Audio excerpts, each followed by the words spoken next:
Hello everyone, and welcome back to my YouTube channel, where today I'm going to be showing you how I make these incredibly beautiful prismatic holographic rainbow style dice. The secret behind this style is quite simple, and there are so many possible designs that could be made with it. I'll show you some of the ones that I've been working on at the end of this video.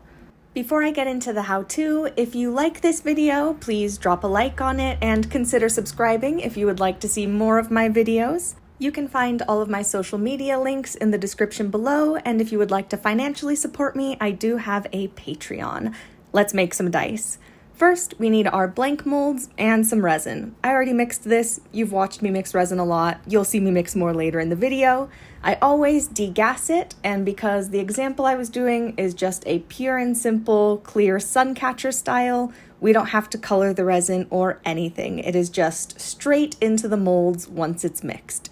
Of course, if you wanted to do a colored variation, you would just color your resin appropriately here. I really like how this style looks with translucent bases, and you can see a couple of translucent colors that I did at the end of the video. But I have also tested these on opaque blanks, which you can also see at the end, and some other styles like my classic clouds. So lots and lots of design options open here. I'm so curious to see what people will make with these. But back to making the dice. Once the molds are full and the resin is degassed, our lid goes on and it goes into the pressure pot until our resin is cured. Then, once our molds are out of the pressure pot, all we have to do is remove all of the excess flashing. I won't make you watch through all of that, and go ahead and pop our blanks right out of our molds. And while I didn't film this part, it's up to you whether you want to trim the flashing off of your blanks with an X-Acto knife or sand them smooth. I just trim mine because I'm lazy. Now for the big reveal. How the heck does the holographic effect get on our blanks? This is the answer. This is self-adhesive, translucent, holographic transfer paper. It's a mouthful, but it is made for making stickers on a Cricut and similar applications. We're going to be using all of these designs on dice. This project started with me looking for this rainbow sheet, but I loved all 4 effects, so I'll link the pack that I got below. As for applying the vinyl to dice blanks, I find it easiest to cut different sized strips, really helped by the grid on the back of these sheets, and then peel the vinyl from those strips onto the dice and wrap them around the dice as much as I can. There are a few things that I've learned that makes this process easier, and you'll see me doing it throughout. The first one being pushing or smoothing the vinyl down with force and repeatedly. We want this vinyl to be as tight against the dice blanks as possible because we don't want any air bubbles or weird little gaps getting stuck. This is part of the reason why you might prefer to sand your dice blanks for doing styles like this, because the smoother and more precise your shapes are, the easier this wrapping is going to be, and the less likely you get those weird bubbles or stuck air. Then here I am taking my X-Acto knife and cutting through the middle section of that vinyl so that I can get a really smooth edge against the side of that blank. I always tend to use my tactile senses for things like this, so you'll see me smoothing my fingers against the blank to make sure the vinyl is cut down as close to the edge as possible before moving on.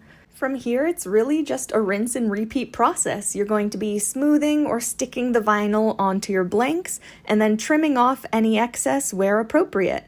And I always try to save especially larger pieces of excess like this that you saw in the video, because I'll be using that for one of the other D6 faces. It'll fit on perfectly fine. And really, that's all there is to this process. I said it was very simple. You just get your blanks, get your vinyl, cut it into appropriately sized strips, and begin adhering it to your blanks, trimming off the excess wherever you need. Here you see me using that excess bit I talked about earlier. So I just wrap my blanks until the amount of vinyl gets a bit unwieldy, trim off that excess, and keep going until we have a finalized set of blanks like this. Then all that's left in the process is to cast these blanks as actual dice.